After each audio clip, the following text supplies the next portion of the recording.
জয় জয়তে আজিৰ উপস্থিত শ্ৰদ্ধাৰ প্ৰভু আইন মাতৃসকলক আমি নমস্কাৰ জনাই লৈছোঁ।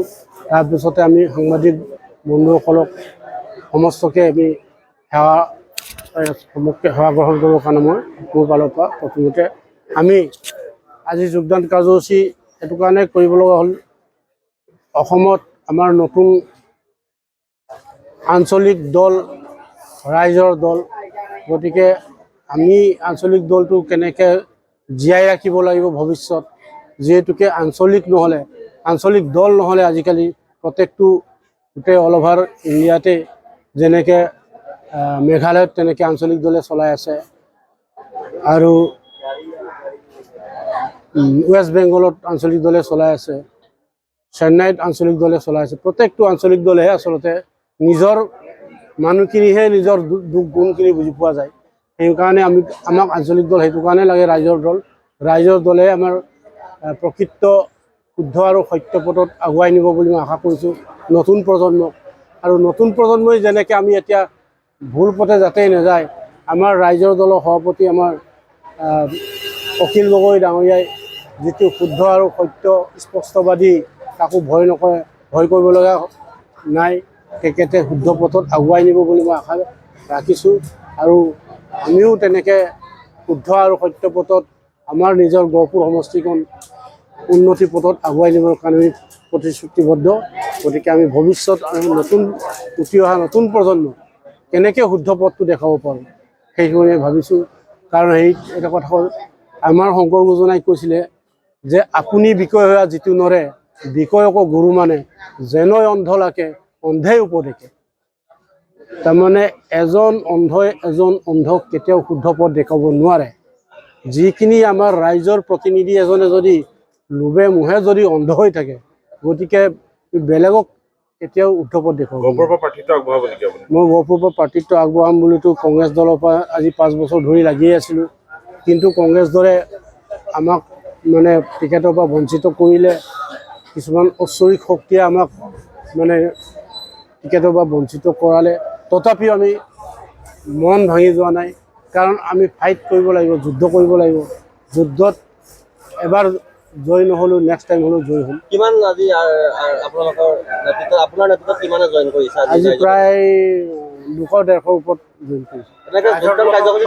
চলিয়ে থাকিব, আজিৰ পৰা আৰম্ভ কৰিছোঁ। আপোনাৰ ৰাইজৰ দলৰ পৰা প্ৰাৰ্থিত্ব আগবঢ়োৱাটো চূড়ান্ত নেকি? চূড়ান্ত মানে অলৰেডি আমাৰ সভাপতিৰ লগত কথা বতৰা পাতি পৰহি নমিনেশ্যন ফৰ্মো ছাবমিট কৰি থৈ আহিছোঁ। গতিকে চিকিউৰিটি মানুহ জমা দি থৈ আহিছোঁ। আমি আশা কৰিছোঁ যে নিশ্চয় আমাক পাৰ্টি দিব। আৰু যিহেতুকে অখিল গগৈয়ে তেনেকুৱা মানুহ নহয়, এটা কথা ৰাখে আৰু কথা দি মানুহক কথা ৰাখি আছে।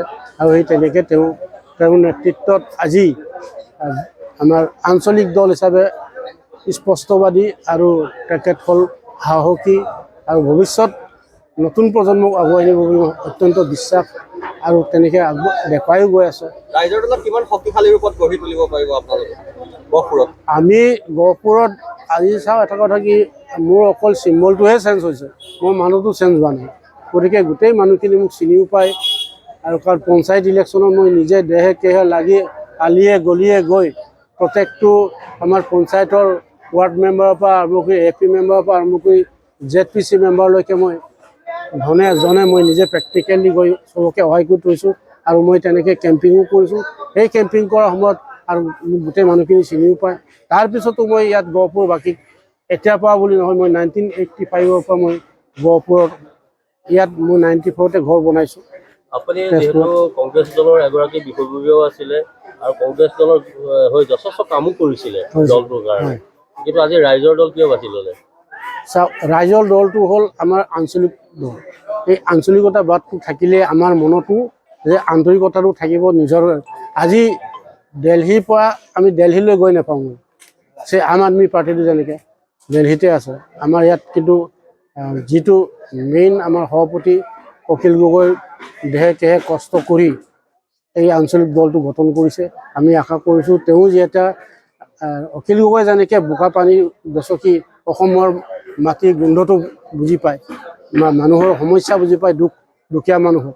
গতিকে তেওঁ দুখীয়া মানুহৰ লগত সুখ থাকিলে সুখত সুখী, সেই তেনেকুৱা এজন আমাৰ নেতৃত্ব গতিকে এই নেতৃত্বই হয়তো আমাক নেক্সট এইবাৰ যদিও কিবা কাৰণত যদি চৰকাৰ গঠন কৰিব নোৱাৰে কিন্তু 31ত হ'লে একদম কনফাৰ্ম, কাৰণ তেতিয়াহে আমি আজি কিন্তু এইবাৰ আমি 26ত যিমানখিনি পাৰোঁ আমি চেষ্টা কৰি গৈ আছোঁ আৰু কৰিম।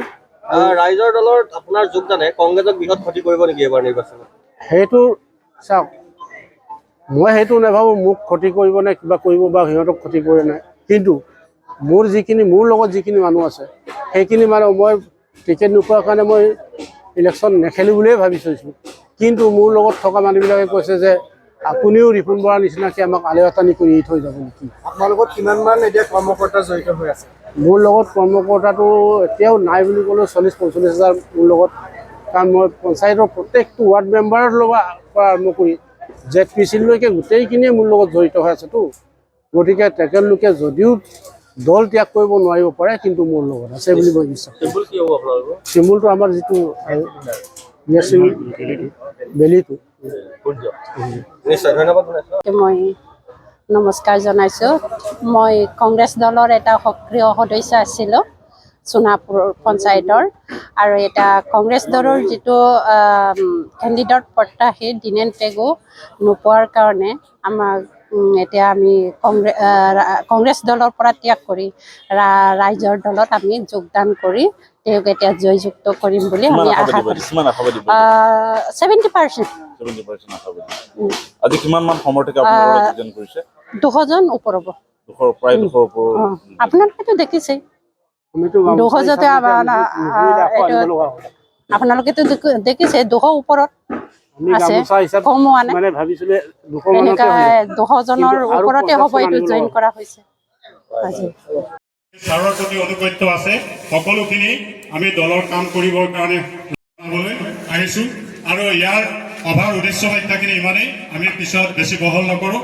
পিছতো বহুত আমাৰ বক্তা আমি অন্তৰ্ভুক্ত হৈ গহপুৰ সমষ্টিত এইবাৰ আঞ্চলিক দলৰ ধ্বজা উৰাম বুলি আমি আপোনালোকৰ ওচৰত।